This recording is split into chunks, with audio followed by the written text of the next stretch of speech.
Hello mga kasyapaw! Abay, tara na nga ni. At samahan niyo po akong magtinda ngayong araw. Ay sus na yan. Medyo makulimlim nga po ang panahon sa labas. Pagkagising ko nga po ng tanghali, ay pinirito ko na rin itong natirang siomay kagabi. Hindi na nga ni po malaman kung almusalan pa baga ito o tanghalian na. Ay sus na yan. Mag-aalas 11 na nga ni po ng tanghali, bumangon ang siopaw na yan. Ay paano baga ay, alas 3 na nga ni po ng madaling araw ay nagbababad pa baga ng chicken. Ay sus na yan. Dinagdagan ko na nga po ang pag-fillet para sa burger ngayong araw. Abay, para hanggang gabi baga po ay meron tayong paninda. Madalas po kasi ay mabilis ma-sold out. Kaya ang ginawa ko po ay dinagdagan ko na para hindi agad maubos. Ay sus na yan. Pagkatapos ko nga ni pong mag-asikaso ay nagbukas na rin ako ng tindahan. Pasensya na nga po pala doon sa mga pumunta dito sa tindahan ng maaga. Abay, alas 3 po kasi talaga kami ng hapon nagbubukas. Nire-ready pa po kasi namin yung mga gagamitin sa pagluto ng burger. Maraming salamat nga po pala sa pag-dine in ni Ma'am at Sir. Abay, pagkatapos po kasi nilang kumain ng burger ay nag-order pa sila ng leche flan. Ay sus na yan. Meron din nga po palang nag-message sa atin kagabi. Abay, mag-order nga daw po ng 4 na chicken burger. Akala ko nga po ay naandito lang si Sir sa Camarines Norte. Abay, nagulat nga po ako at pag-pick up nung kapatid niya ay sabi nga po ay nag-order lang para sa kanila. Ay sus na yan.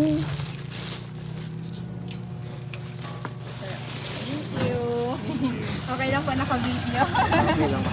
Salamat po. Abay, ayan. At ito nga po pala si Sir na kapatid nung nag-order na nasa Manila. Kung may mababait rin nga po kayong kapatid, ay i-message nyo na para makapag-order na rin ng chicken burger. Ay sus na yan. Meron din nga po pala kami dito sa tindahan ng leche flan. Abay, sa mga gusto nga pong matikman, itong super creamy na leche flan ay mag-message lang po kayo sa amin. Ito rin nga po pala yung kahit ilagay nyo sa freezer ay sobrang creamy pa rin at parang ice cream. Ay sus na yan. Kapag natikman nyo nga po ito, ay baka wala pang isang oras ay ubos na kaagad ang laman. Talaga namang mapapasabi ka na lang ng sulit at order kami ulit.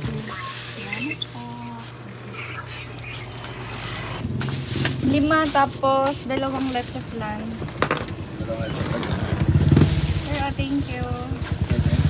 Abay, ayan, at maraming salamat nga po sa pagbisita nyo palagi dito sa aming tindahan. Karamihan nga po sa mga orders natin ngayon ay puro take out. Ayan nga ni po si Fafa Art at magdi-deliver siya ngayon sa May Talisay. May nag-message po kasi sa atin na mag-order daw ng 5 burger at 2 leche flan. Ay sus na yan. Abay, tingnan nyo nga ni mga kasyopaw at yung mga fish ni Fafa Art dito sa aquarium ay nanganak na. Pagsapit nga po ng alas 6 ng gabi ay may mga nag-walk-in pa rin at mga nagpapadeliver. Abay, ayan, at sa maghapon nga ni, ay alas 7 na baga ng gabi nakapagsuklay ang siopaw na yan. Ay sus na yan. Abay, hanggang dito na lang mga kasyopaw. Maraming salamat sa panonood. Bye-bye!